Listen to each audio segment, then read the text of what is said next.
You're listening to Amazing Americans with Kate Delaney. And we're back with Mitch Mueck. Mitch, telling us those stories about your wives and losing them both to cancer. What did you learn that you took with you for the rest of your life? Most of us, we're well up in years before we start having those types of experiences. And then we're so set in our life and in our ways that it affects us, but it, kind of wears off. But at 19, to learn that don't take it for granted. Excuse me. Don't take your life for granted. Don't take the people in your life for granted. Don't think they'll always be there. There'll be time later, because they won't always be there.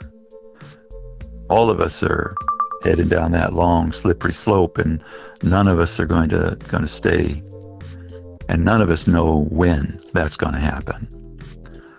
So my attitude became, and still is, if there's something you think you should do, well, just get busy doing it. And if there's something you think you should say, get it said. And it gave me a reflection on life that's truly been beneficial, I think. I know for me, but the changes that it engendered in me, I think, resulted in it being very beneficial for many other people that my life's had an impact on. Yeah, and after the loss of Nadine, then you had been at the job in the mines. What did you do after that? Where did you take a career path that you were trying to maybe sort of carve out, or like a river, watch where it flows? Well, we left the desert before she died. I wanted to take her back to Northern California and see family and friends before she passed. And she passed actually very quickly, and surprisingly quick, within a week of us getting back to Northern California. But she'd had 3 children from a previous marriage. And so I had them at that point to take care of. And that was my plan.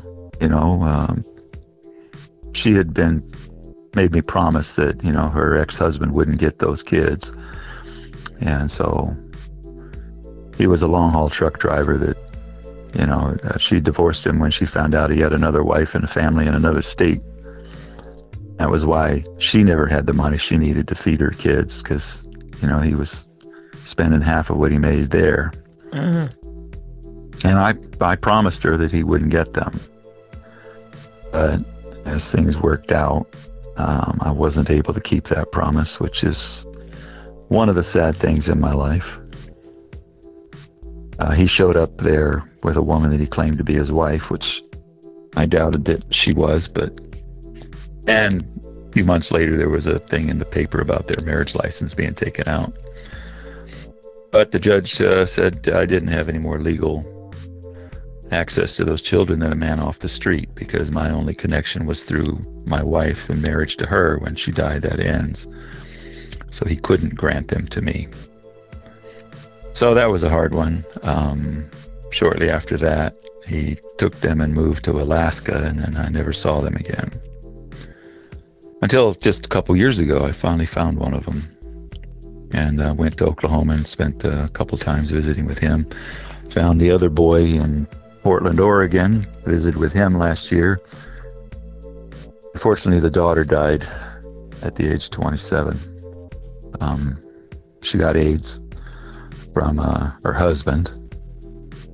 So, sad story there, but again, in life, you get dealt a hand, and like Mom always said, you got to play the cards that you've been dealt. Yeah, and there, at least you were able to reconnect with the 2 boys, which, wow, after all that time that passed, and you knowing their mother so at such a young age, that would have been interesting to see how their lives had gone after all that time. It was interesting, but it's sad also.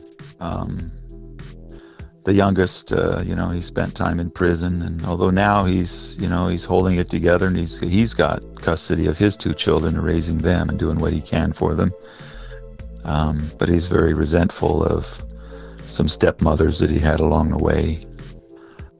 And the older one, Timmy was only 4 when his mother died. Stacy was 8, and he's doing well. He's in Oklahoma, but just to hear the hardness that they had in their lives and the struggles, which you wished you could have been there for, but you can't go back.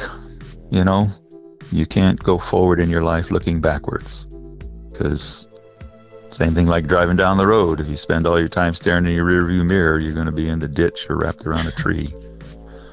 Yeah, that's a good way to put it. Yep, exactly. And you move on in your life, and you meet another woman, and you get married, and at 42 you lose her as well.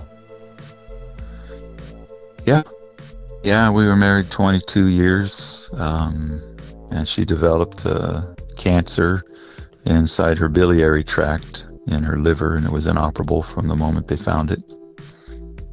They thought she'd last about 3 months, but I took care of it home there for 13 months. Lived long enough to see our daughter get married and see her older brother really change his life.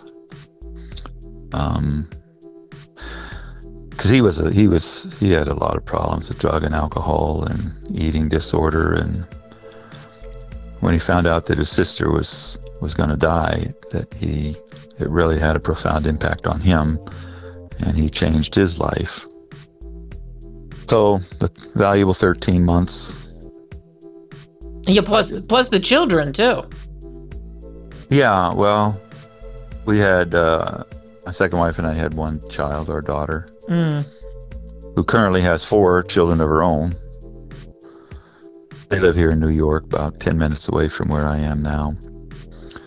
But yeah, and as far as my life worked, I started cutting firewood, working for myself, and I did a few other things, and then moved to Oklahoma and started a concrete construction company, and then a trucking company, and then moved to Texas and started a framing company, and that's my business to this day. I still have the business operating in California.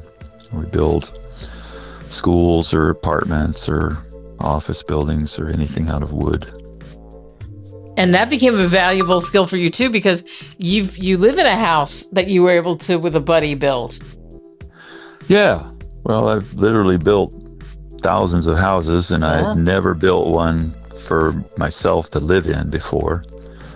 So we built this house here in New York on 3 acres. It's beautiful. It's got a nice little meadow and a pond and deer in it, a backyard. Bear wanders through once in a while, and fox and marmots and all kinds of little critters. Coming up next with Mitch Mueck, becoming a writer. More Amazing Americans in a moment.